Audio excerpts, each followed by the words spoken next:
Dear Max FM. Dear Max FM with DJ Chili.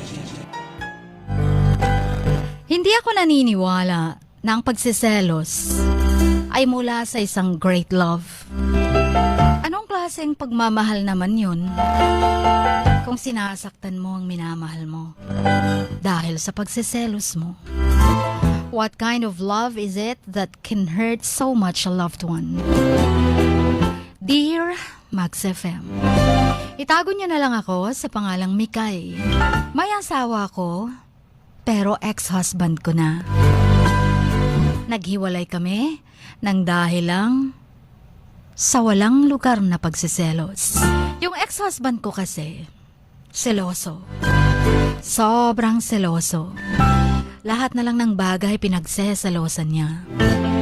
Pati paglabas ko ng bahay, pagbili ng something sa tindahan, kung anong oras ako galing sa trabaho, lahat inoorasan niya. As if naman kaya kong mag-cheat sa kanya kahit in 2 minutes lang. Kulang na lang, maglalakad kaming dalawa. May nakatingin sa akin. Magsiselos na siya agad. Akala niya, lover ko daw. Di ba nga nakaka-loka? Constant suspicions. Laging may suspetsya siya sa akin. Kapag nag-FB naman ako, or may makaka-miss call sa akin, kahit hindi ko kilala, tatanungin niya agad, sino naman ang lalaki mo? Nag-cheat ka sa akin, no? Yan lagi ang mga tanong niya. Alam mo kung ano pang nakakatawa? Nakakatakot na din at the same time. One time kasi natutulog na kami. Tapos nag-beep yung cellphone ko.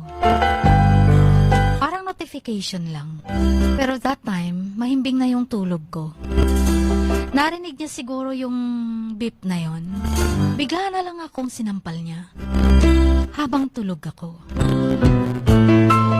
Akala ko nga, binangungot ako at sinampal niya lang para magising ako. Yun pala, sinampal-sampal niya ako at halos sakalin na. At nagtatanong kung sino daw, ngayong madaling araw na, ang nagme-message sa akin. Hindi niya pa nga nakikita yung phone. Kung sino ba, may nag-message ba? O notification lang pala. So kahit natutulog ako, kapag nagsiselos siya, pwede niya pala akong patayin. Pwede niya akong sampalin anytime. Pwede niya akong sakalin. And then one time, hiniram niya ang cellphone ko. Naka-open ang Facebook ko kaya nag-browse siya doon. May nakita siyang nag-add sa akin na lalaki. Wala namang picture, walang profile pic. Pero nakita niya sa wall na lalaki, kahit babae ang name. At alam niyo kung anong sinabi niya agad? Lover ko daw yun. Pakunwari lang daw na walang profile pic. Pakunwari lang daw na babae ang name. Pero lover ko daw yun. Wala na sa lugar na pagsiselos, Jean. Sino ba namang hindi masasakal? So inisip niya, lover ko nga yun. Ayaw niya nang pakinggan ako. Gusto niya lang marinig na totoo ang hinala niya. Yun yatang gusto niya talagang marinig. Dahil ayaw niya akong paniwalaan. And so he started beating me again.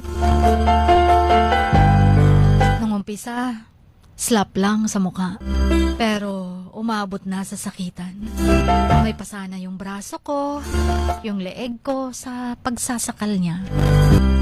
And that time, naubos na ang pasensya ko. Nag-decide akong iwan na siya ng tuluyan. Hindi ko na kaya ang ginagawa niyang pagmamaltrato. Umiiyak ako na nagliligpit ng mga gamit ko. Tuluyan na akong nag-decide na iwan ang asawa ko. And when I left him, sinundan niya pa rin ako. Pumunta siya sa bahay ng mga magulang ko, inaabangan ako. Sumulat, tumatawag, nagchat-chat. Hindi ko sinasagot. Hanggang nandun na siya halos sa araw-araw sa labas ng bahay. He begged to return. And at the same time, habang nagbebeg na makipagbalikan sa kanya, na umuwi na daw sa bahay namin, hindi pa nga ako nakakapagsalita. Nagsisimula na naman siyang manumbat sa akin. Sasabihin na naman niya kung ano-anong mga bad words na pwede niyang sabihin sa akin. Kapag hindi niya ako makumbinsi, ginagawa na naman niya ako ng kwento. Lumalabas, ako na naman ang may kasalanan. Yun ay dahil sa lahat ng mga pagsiselos niyang wala sa lugar. 5 years na kaming magkasama bilang mag-asawa. Pero hindi pa kami biniyayaan ng anak. At sa loob ng 5 years na yan, puro selos. At dahil hindi niya ako nakumbinsing bumalik sa kanya, dahil ayoko na, tapos na, tama na, ayoko nang hintayin mapatay niya pa ako dahil sa kasiselos niya. But still, he sometimes chat. At anong mga sinasabi niya, mga kabwisitang mga salita. Mga kwentong walang basehan. Mga kwentong gawa-gawa niya lang. So, paano ka pa makikipagkaibigan sa ex-husband mo? Kung ganun na, kasakit ang mga sinasabi niya sa'yo. Hindi na pagmamahal yun, di ba? Kalupitan na yun. Obsession. Sabi nila, sobrang mahal lang daw ako ng asawa ko. Talaga lang? Is it all from love or what? Naintindihan ko nung una, nung mga times na nagsiselo siya. Kasi nung magsyota pa lang kami, nalaman niya kasi habang kinikilala namin ang isa't isa. Dahil sa pamilya ko, dahil sa family background ko.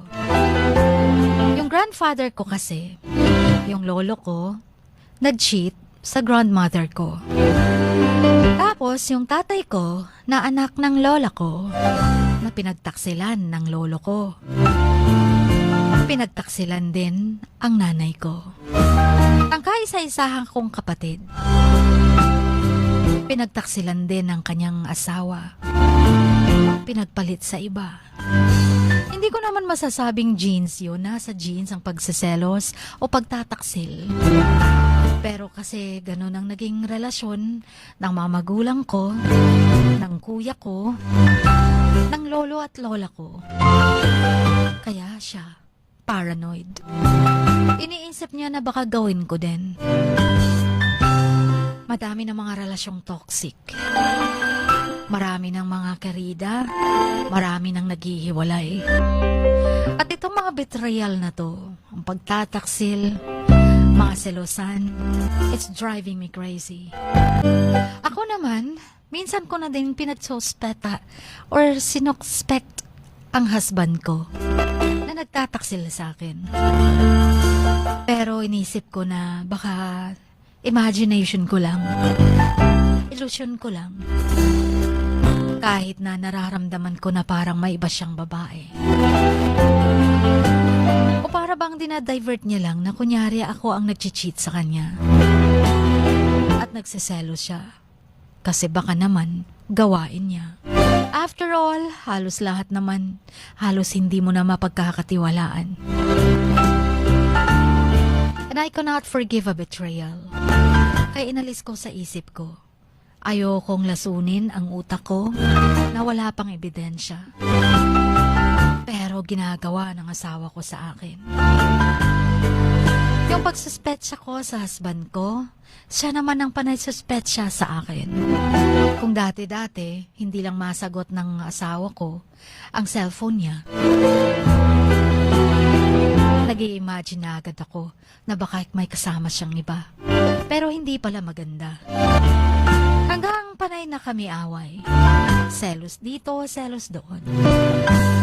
Tapos lagi siyang nagsasalita o nagbibitiw ng mga hindi ko makaing salita. Hindi na tama. Sobra na niyang ininsulto ang pagkatao ko. Kaya ko pa sana yung pagsiselos niya. Kaya ko pa sanang sampalin ako. Saktan ako physically. Pero yung pagkawala ng respeto niya sa akin at durugin niya ang pagkatao ko, hindi ko nakakayanin. Kaya umalis ako ng tuluyan sa pamamahay namin. Patawarin ako ng Diyos. Hindi ko kaya ikip ang sinumpaan namin sa harap ng altar dahil toxic na. Hindi na maganda ang aming pagsasama. Jean, hanggang dito na lamang. Tama bang hindi ko nabalikan ang asawa ko? Tama bang magmamatigas ako kahit anong beg niya sa akin? Dahil alam ko, mangangako siya sa akin na magbabago pero babalik pa rin sa dati. Tama bang pagsalitaan niya na ako ng hindi maganda at nakakasakit na bilang asawa niya kapag hindi ako nakipagbalikan sa kanya? Kailangan ko pa bang i-save ang relationship namin bilang mag-asawa? Or tama na? Tama nang manatili akong malayo sa kanya. Until here, my story. Tapos na gumagalang ang inyong kamaks, Mikay.